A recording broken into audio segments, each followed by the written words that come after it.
Welcome to the Salmon Runs YouTube. Enjoy the video. You begin by removing cases and disconnecting chargers so nothing masks the problem. Once done, listen for vibration or sound. This tells you the phone is alive even if the screen is dark. Now perform a force restart.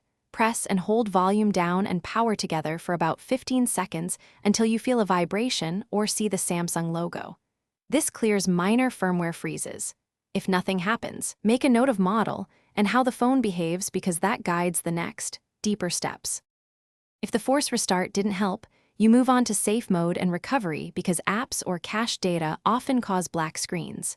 First, try safe mode by holding power, then long pressing power off and selecting safe mode. This disables third-party apps so you can spot a culprit.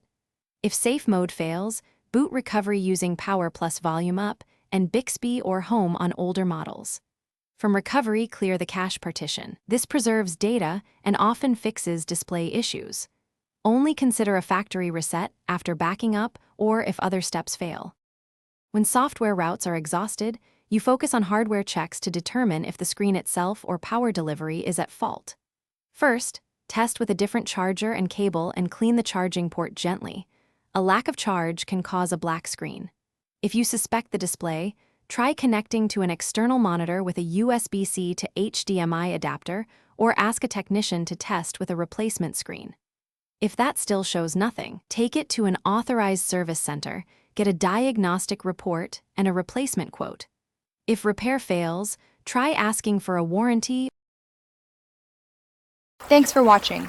Consider subscribing if we helped you.